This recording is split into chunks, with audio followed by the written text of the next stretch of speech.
avec Yes. C'est notre moment. Dites oui aux actualités dans votre journal TV. Elmondes metoan'ny karazana fiara rehetra ary miantoka ny hatsarany. Elmondes hitanao ny vaovao.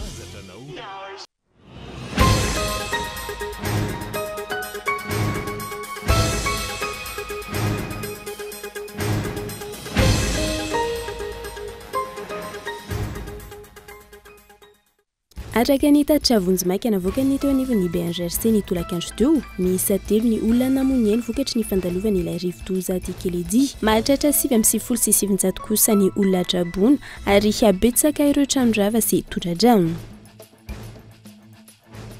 Tao amin'ny tobiny ny miaramila Colonel Claude Armand ao Avaradrovo, mahajanga nofo ananatanterahana ny hetsika maro samihafa ho fanamariana ny andro ny manamboninahitra eo anivon'ny 10 ny 12 Janoary ho an'ny tao majanga.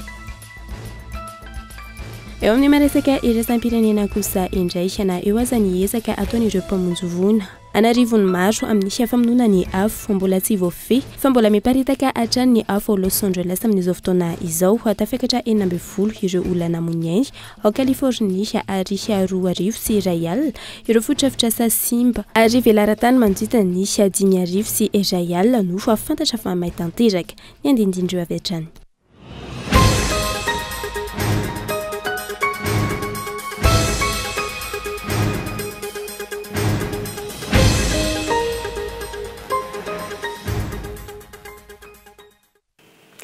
Manaitra ny araba tongolasy tomboko vavy tonga soa indray ato anatin'ny fampahalalam-baovao ny kolotavy amin'izao alaizao ka manasanao anaraka izany hatramin'ny farany ny vaovao mahakasika ny fandalovana ilay rivo-doza no anokavantsika ny fotoana ny fampahalalam-baovao amin'ity ala ity.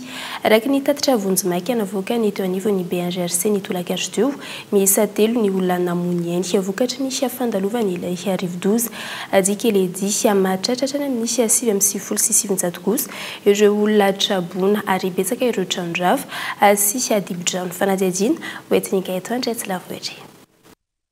Raha ny tatitra vonjimaiky voaray teo anivon'ny BNGRC tamin'ny 3 ora tolakandro teo, miisa telo ny olona namonjeny. Ny iray tao amin'ny commune Rantabe, ny faharoa tao amin'ny commune Ambodimanga distrik'ny Maroantsetra, ary ny fahatelo tao amin'ny commune Nivrano Nord distrik'ny Antsiranana faharoa. Mitotaly 770 sy 700 ny olona traboina mitsinjara avy amina tokatrano, miisa 700 amin'ny commune telo ao amin'ny distrik'ny Voemara, faritra Zava sy commune iray ao amin'ny Antsiranana faharoa. Miisa 700 ireo olona avy amina tokatrano, miisa 920 tsy maintsy nafindra toerana, ka ny 730 avy ao Voemara, ny 9 kosa ao Nosibe. Mitotaly 770 am'zato ny trano fonenana dobodrano ary 730 ireo trano simba.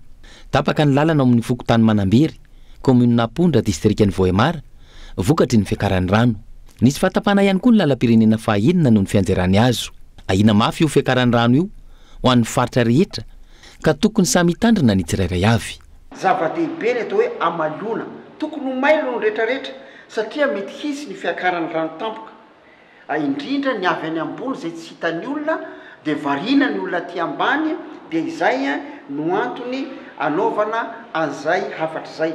Eo ihany koa ny anomezana toromarika manokana an'ireo tompona andraikitra any an-toerana ny amin'ny hoe tokony anaramaso ny fihetsiky ny olona rehetrarehetra mandritra izao satria sao dia varimbariana hoe efa lasa ny ilay rivo-doza dia tsy afehteny olona fa andeha ho any anaty ranomasina, anatin'ny rano na eny rehetra eny na ambany ihany koa amin'ny trano izay atao hoe mbola atahorana na marefo koa dia manentana an'ireo tompona andraikitra any an-toerana mba hotazomina foana ny fahay mailona mandra-pilazan'ny zareo mpamantatra ny toetrandro amin'ny loko manga.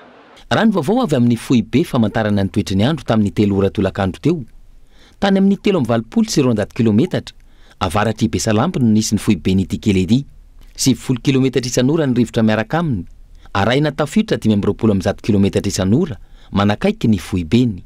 Miverina amin'ny toetra indray ny oram-baratra manomboka eto ka mety anatombo ny rotsakorana amina faritra maro, indrindra ny faritra avaratra andrefany.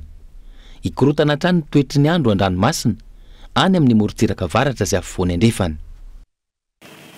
Fatao amin'nisy atoby miaramila colonel Claude Armand ao Androva Mahajanga no nanatanterana ny hetsika maro samihafa fanamariana ny andro ny manamboninahitra eo anivony nisy folo alina malagasy nisy 12 janoary ho annisy atao Mahajanga fotoana izay anandrasana ireo fa manamboninahitra zandary Aragasa ny fibaikona Anja Robert kolo Mahajanga no mitondra ny fanadihadiana amintsika. Soatoavina nolovaina nanomboka ny taona 17 ny andro ny manamboninahitra eo anivon'ny folo alinda izay ankalazainy isaky ny 12 janoary toy izao. Taona izay nidira ny manamboninahitra voalohany teo amin'ny akademia militaire malagasy raha ny fanazavana. Izay niisa efapolo mirahalahy zareo. Tamin'izay no nanomboka ny fampianarana ny manamboninahitra malagasy teto Tanindrazana dia tao Tsirabe tao amin'ny akademia miaramila. Ihany koa tamin'izay zany ny fanendrena ny antsoina hoe Ombomanga. Tena fa moa izy père système dia ny général Ramandazafy Louis Arthur no Ombomanga tamin'izany. Dia tamin'io andiany voalohany io zany ny andiany aina io zany no nametraka nyzay daty ny 12 janvier zay ho mariana isa-taona ho atao fety ny manamboninahitra. Tamin'ny voalohany zany fety manamboninahitra nivoaka tao amin'ny akademia militaire dia teoriny zany tonga dia fety ny manamboninahitra rehetra malagasy na gendarme io na miaramila. Les traditions zany tamin'izany andro zany dia nisy ny pétition nataony ireo mpianatra amin'ny encadrement zay mbola betabe ny encadrement vazaha tamin'izany fotoana zany.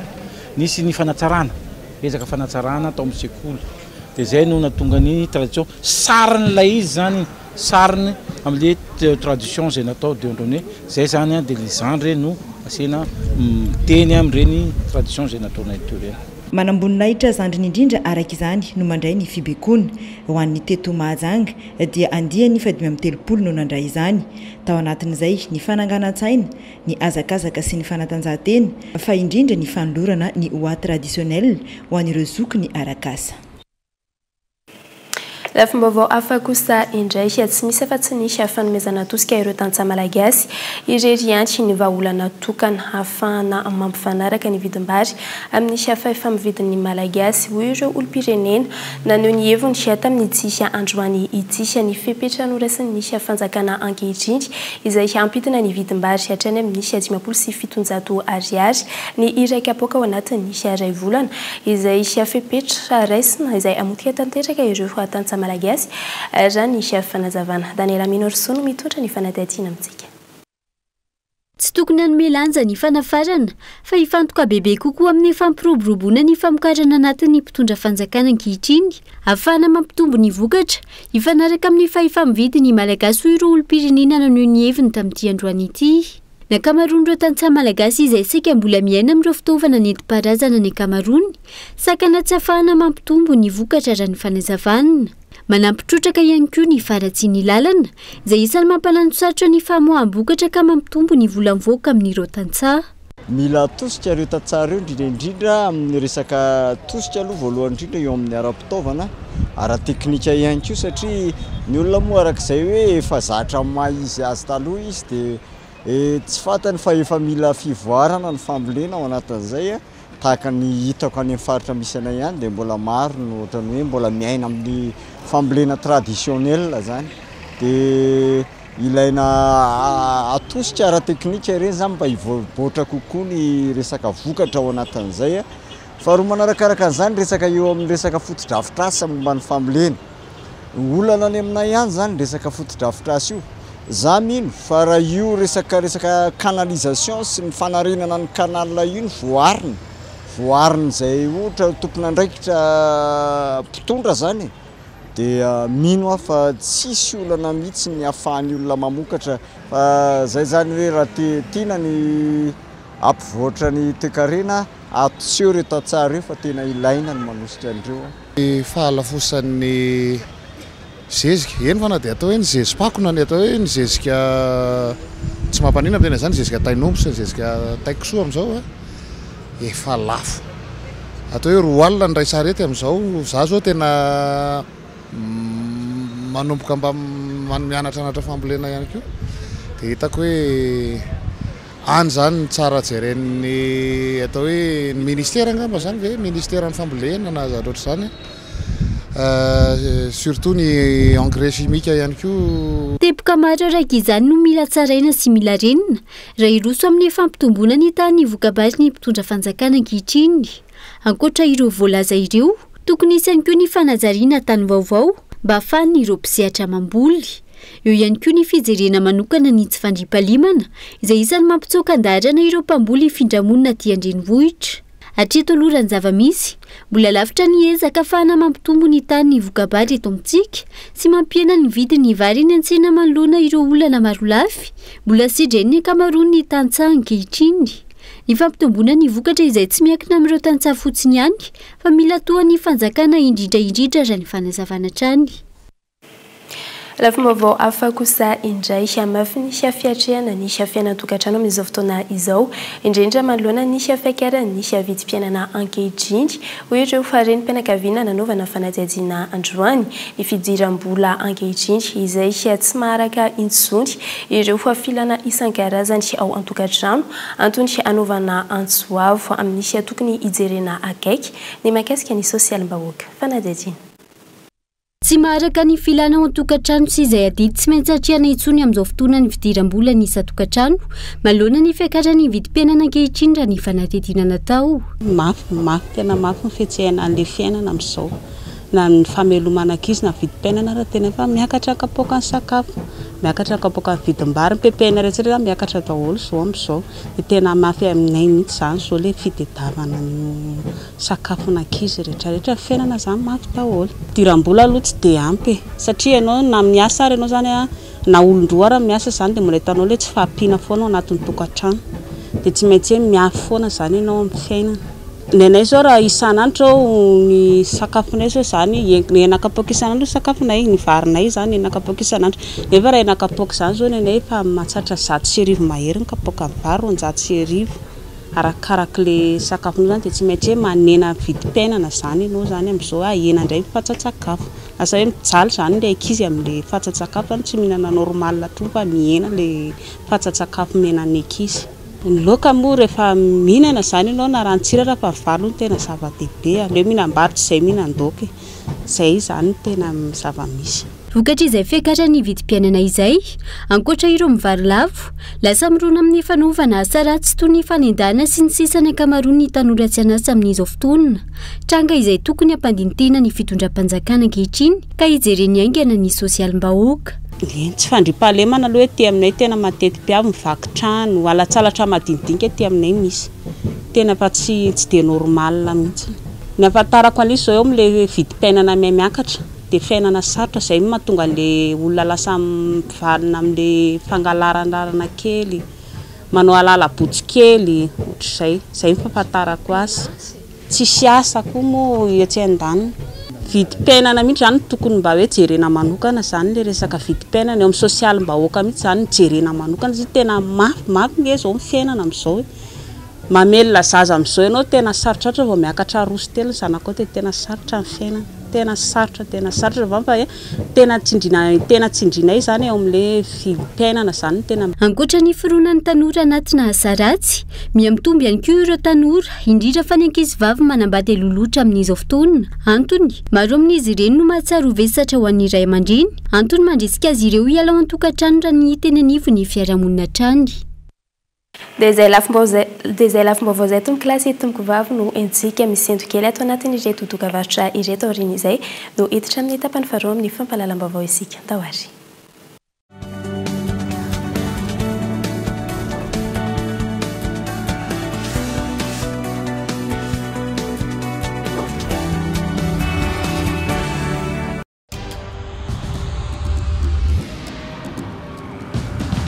Tsika miara-miketrika ilay ho avy mamiratra.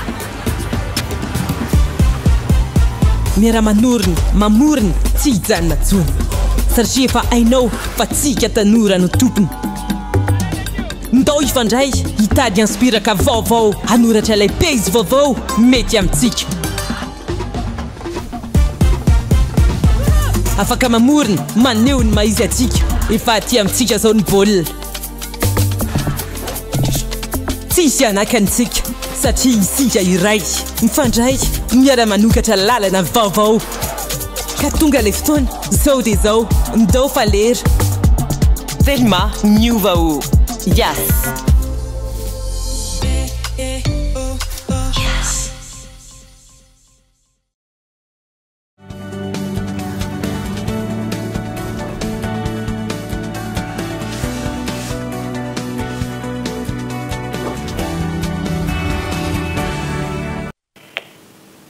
Vaovao mahakasika ny fitanterana kosa indray no anoizantsika ny tapany faharoa amin'ny fampahalalam-baovao mitaraina noho ny afaratsy ny lalana sy tsy ny fandriampahalemana misy eto amintsika ireo ampisehatra amin'ny fanofana fiara amin'izao maneho endrika ratsy ho an'i Madagasikara izany ary manimba ihany koa ny sehatry ny fandrarana raha ny fanazavan'izy ireo fanadihadiana.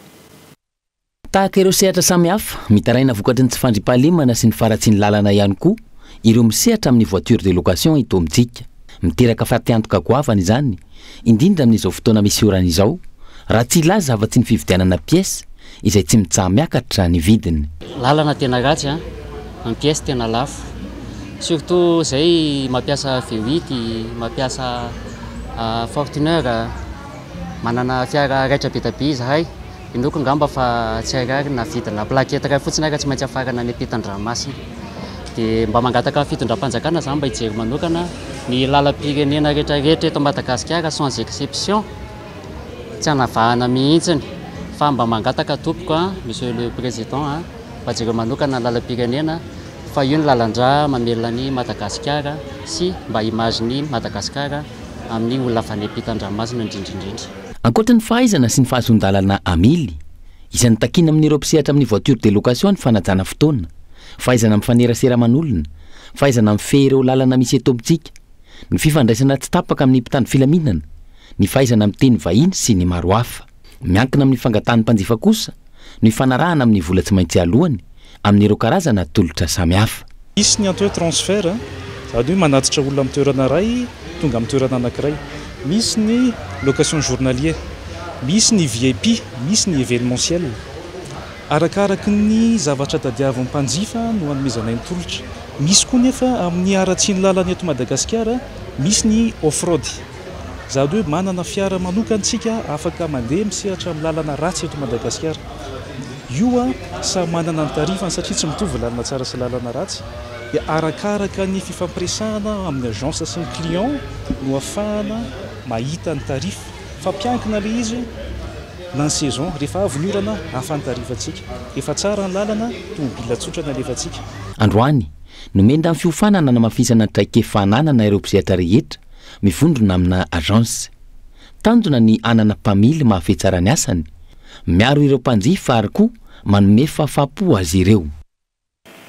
Vaovao mahakasika ny akitra malagasy kosa indray tsy misy afa-tsy ny fananana relève na ny fanomanana ireo atandiketsa no vahaolana lehibe amin'ny fampiroboroboana ny akitra malagasy izay efa miamtotongana amin'izao fotoana izao raha ny hanambarana ireo teknisiana manana ny mampiavaka azy manokana ny mpilalao malagasy fa mila trandrana sy omena tohana tsara izany raha ny fanampanazavana. Akoatra ny olana amin'ny kianja izay tsy mety mahazo fahazahoan-dalana avy amin'ny CAF sy ny FIFA, ny olan'ny mpanazatra sy ny FMF, olana lehibe amin'ny baolina kitra malagasy ny tsy fananana ireo tandiketsa amin'izao fotoana izao raha ny nambarana ireo teknisiana. Efa nahazo azo taona avokoa ireo mpilalao malagasy. Mila ravinahitra any ivelany izay antsointsika mandrafitra ny ekipa pirenena anka misy fiantraikany eo ambony kianja izany. Manoloana io, misy ny tetika iarahany ny fédération sy ny FIFA amin'izao fotoana izao amoronana tandiketsa eto amintsika sy anomanana sahady ny CAN U19 afaka roa taona.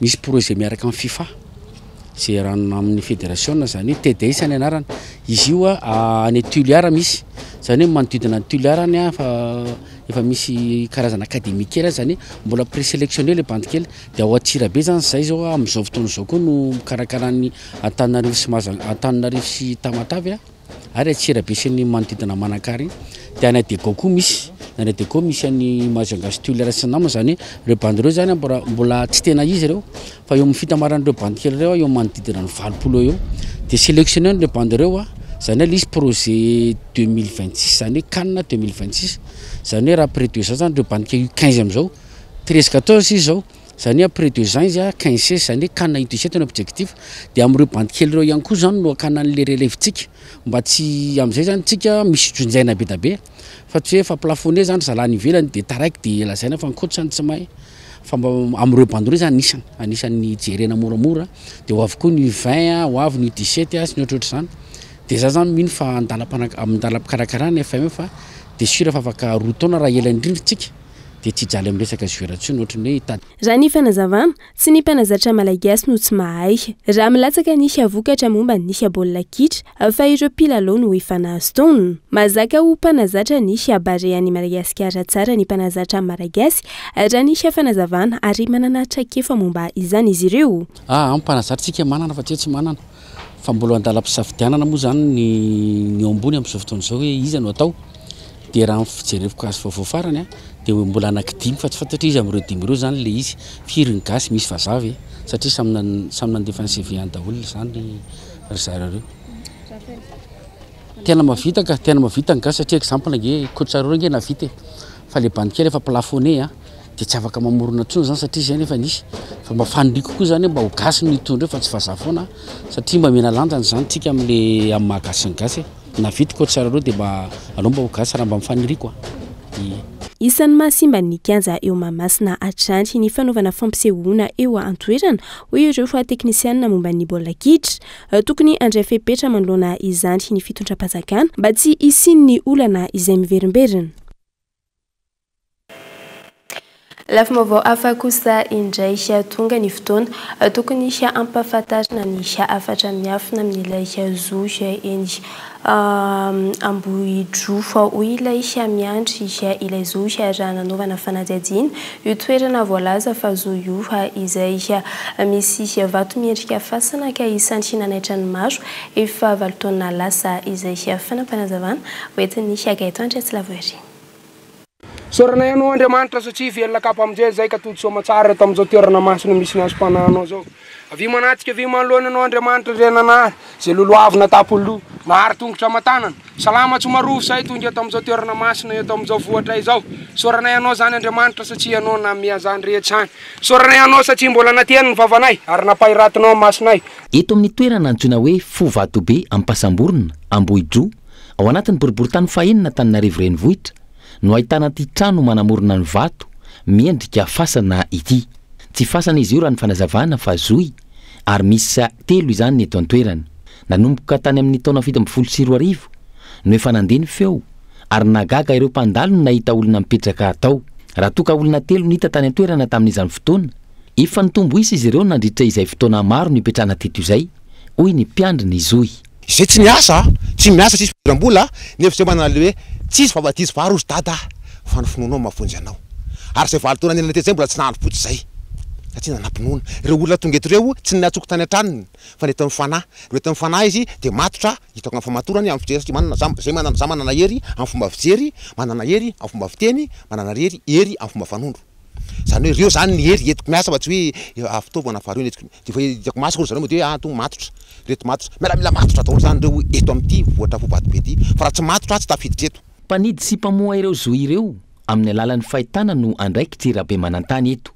Zavatra maro momba ny tantaram-pirenena tsy fantatry ny be sy ny maro hatr'izay no voalaza fa voarakitra ao anatin'ireo zohy 3 ireo. Hitondra fanovana eto amin'ny tany sy ny firenena zany raha ny fanazavany. Saingy hatreto mbola miandry ny fanantanterahana ny fombafomba rehetra araka ny fahitany azy. Miandry ny fahatongavan'ireo olona nantsoina ihany koa. Izay zany de hoe tsy teny mihitsy zay aloha raha sy tonga aty le olona izay tompona andraikitra ao anatin'le taratasy rehetra boky mpanjakana momba ny Madagasikara. Zany hoe mila mijery fotony mihitsy ry zareo satria izy ity kolotsaina de mila mitandrina tsara zany zay manatin'izay amaradalana azy zay manara-dalàna. Zany hoe lalàna zany tena ajainay mihitsy satria samy Madagasikara zany tompoko lalàna iray de ajainay zany manaja lalàna tokoa tompoko zay amin'izao ary ny fanasy lalàna zany io aminay dia sady tsy mampinamana tsy mampiraitam-po tsy mampiralaha tsy mahabe voninahitra tsy mahabe vola satria iraisantsika malagasy zany hoe fanahy sy ny lalàna. Eny Ambohidro no misy an'io Fovatobe ahitana ireo zohy 3 ireo amin'ny ankapobeny lavaka na lozoka mandady fa tsy mitsatoka midina ny zohy. tany anaty zoy no nandositra na ny afina ireo malagasy fahiny raha nandositra ireo mpanjanantany ahitana zoy avokoa ny faritra rehetra eto Madagasikara. Dia izay indray tompoka lasy tompoko vavy no azony natolotra taminao tamin'ity alina ity sy ankasitrahana fiainanao tany atokantrano tany sy nanaraka izany sy hatramin'ny fivarany veloma tompoko.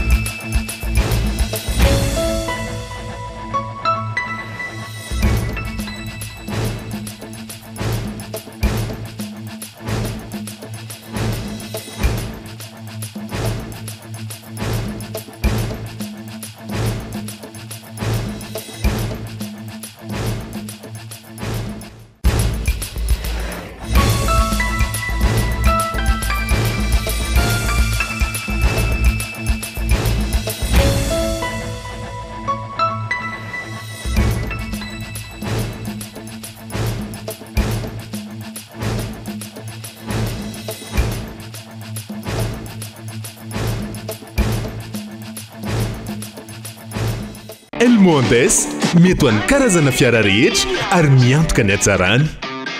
Elmondes il a présenté Mivabao avec Yes. C'est notre moment. Dites oui aux actualités dans votre journal TV.